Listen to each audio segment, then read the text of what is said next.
2026 സംബന്ധിച്ചിടത്തോളം ഏതൊരു വ്യക്തിയും പേടിക്കേണ്ടതായിട്ടുള്ളൊരു ദിക്കുണ്ട്. ഇത് നമ്മൾ എന്തിനെ ബേസ് ചെയ്തിട്ടാണ് പറയുന്നതെന്ന് വെച്ച് കഴിഞ്ഞാൽ ചൈനീസ് വാസ്തുകലയായ ഫെങ്ഷുയെ ബേസ് ചെയ്തിട്ടാണ് ഇത് പറയുന്നത്. ഓരോ ചൈനീസ് ന്യൂ ഇയർ ആകുമ്പോഴും നമ്മുടെ വീടിൻ്റെ അല്ലെങ്കിൽ ബിൽഡിങ്ങിൻ്റെ അല്ലെങ്കിൽ നമ്മുടെ സ്ഥാപനത്തിൻ്റെ അല്ലെങ്കിൽ നമ്മുടെ ഷോപ്പിൻ്റെ ഓരോ ദിക്കുകളുണ്ട്. മൊത്തത്തിൽ 8 ദിക്കുകളും ഒരു ബ്രഹ്മസ്ഥാനവുമുണ്ട്. അതിൻ്റെ ഒരു പ്ലാൻ ഞാൻ ഇവിടെ കാണിച്ചിട്ടുണ്ട്. ഇങ്ങനെയാണ് 8 ദിക്കുകളും ഒരു സെൻട്രൽ പോർഷനും വരുന്നത്. അത് നമുക്കൊരു വീടിനെ ആയാലും ഇങ്ങനെ തന്നെ എടുക്കാം, ഒരു ഷോപ്പിനെ എടുക്കാം, ഓഫീസിനെ എടുക്കാം. അപ്പോൾ ഇതിൻ്റെ ഓരോ ഡയറക്ഷൻ എന്ന് പറഞ്ഞാൽ കൃത്യമായ കോമ്പസ് ഉപയോഗിച്ചിട്ടുള്ള ഡയറക്ഷനാണ്. നമ്മുടെ ഉദ്ദേശങ്ങളല്ല, നമ്മുടെ കറക്റ്റ് കോമ്പസിൽ എവിടെ കാണിക്കുന്നു ആ ദിക്കിനെയാണ് ഞാൻ ഈ പറയുന്നത്. അപ്പോൾ അങ്ങനെ ഓരോ ദിക്കിലും വർഷാവർഷം ഏതാണ് ലൂണാർ കലണ്ടർ അനുസരിച്ച് ഫെബ്രുവരി 17 വരുമെന്നുള്ളതാണ്. അതായത് ചൈനീസ് ന്യൂ ഇയറിൻ്റെ അന്ന് ഈ സ്റ്റാർ അതാത് സ്ഥലങ്ങളിൽ എത്തുകയും ഒരു വർഷം അവിടെ കാണുകയും ചെയ്യുമെന്നുള്ളതാണ്. അപ്പോൾ അതാത് സ്റ്റാറുകൾ വരുന്ന സ്ഥലങ്ങളിൽ അതിൻ്റെ ഒരു സ്വാധീനം ആ വർഷം ഉണ്ടാവും.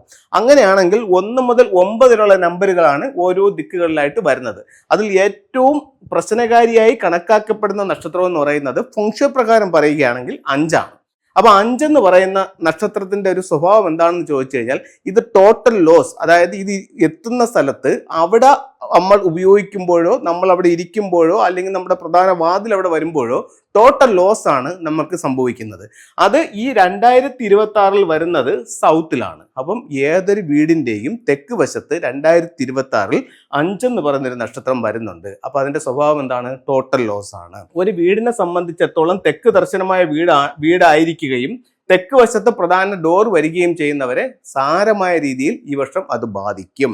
അതുപോലെ മറ്റൊരു കൂട്ടരെന്ന് പറയുന്നത് ഈ തെക്ക് വശത്ത് ബെഡ്റൂം ഉള്ള, ഇപ്പൊ മറ്റൊരു ഡയറക്ഷനിലാണ് അവിടെ പ്രധാന ഡോർ നിൽക്കുന്നത്, പക്ഷെ അവരുടെ ബെഡ്റൂം നിൽക്കുന്നത് സൗത്തിലാണെങ്കിൽ അവരെയും ഇത് ബാധിക്കും. അപ്പോൾ ഒരു കാരണവശാലും ഈ തെക്ക് വശത്തെ ബെഡ്റൂം ഈ വർഷം ഉപയോഗിക്കാതിരിക്കുക. നിങ്ങൾക്കതല്ല ഒരു ഒറ്റ ബെഡ്റൂമേ ഉള്ളൂ എങ്കിൽ അതിന് കറക്റ്റായിട്ടുള്ള പരിഹാരങ്ങൾ ചെയ്ത് നിങ്ങൾ ഉപയോഗിക്കേണ്ടതാണ്. അപ്പോൾ സൗത്തിൽ വരുന്ന സ്റ്റാർ 5 ആണ്, അത് ടോട്ടൽ ലോസ് ആണ്. അപ്പോൾ അത് നമ്മൾ അഡ്വാൻസ് ആയിട്ട് പറയുകയാണ്. അപ്പോൾ അത്തരത്തിൽ നിങ്ങളുടെ വീടിൻ്റെ സ്വീകരണ മുറി അല്ലെങ്കിൽ നിങ്ങളുടെ പ്രധാന വാതിൽ തെക്ക് വശത്താണെങ്കിൽ നമുക്ക് വാതിലിനെ വർഷാവർഷം മാറ്റാൻ പറ്റില്ല. അതിന് വേണ്ടുന്നതായിട്ടുള്ള റെമഡികൾ ചെയ്യാം.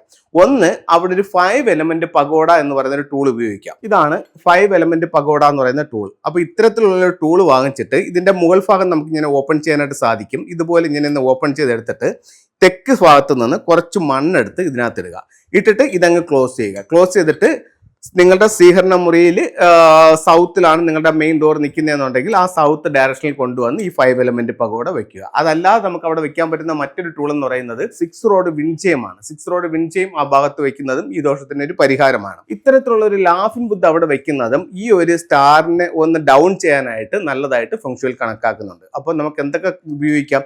മെറ്റൽ എനർജികൾ ഉപയോഗിക്കാം. അപ്പോൾ ഒരു ഓട്ടുപാത്രം അല്ലെങ്കിൽ ഒരു നിലവിളക്ക് എടുത്ത് വെച്ചാലും, നിലവിളക്ക് കത്തിച്ച് വെക്കാനല്ല പറയുന്നത്, ആ ഒരു മെറ്റൽ എനർജി കൊണ്ടുവരാനാണ് പറയുന്നത്. അത് വെച്ചാലും ഈ ഒരു ദോഷത്തിന് പരിഹാരമാവും. അപ്പോൾ ഇത്തരം കാര്യങ്ങളൊന്നും ചെയ്യുക. മറ്റൊരു പ്രധാന കാര്യം അവിടെ ശ്രദ്ധിക്കേണ്ടതെന്ന് പറഞ്ഞാൽ സൗത്തിൽ റെഡ് ലൈറ്റ് ഇട്ടിരിക്കുന്നവർ ഈ വർഷം പൂർണ്ണമായി അത് ഓഫ് ചെയ്തിടുക. ഒരുപാട് ബ്രൈറ്റ് ലൈറ്റ് ആ ഭാഗത്ത് പാടില്ല. അതുപോലെ തന്നെ റെഡ് മാറ്റ് ഇട്ടിട്ടുണ്ടെങ്കിൽ അതും ഈ വർഷം അവിടെ പാടില്ല.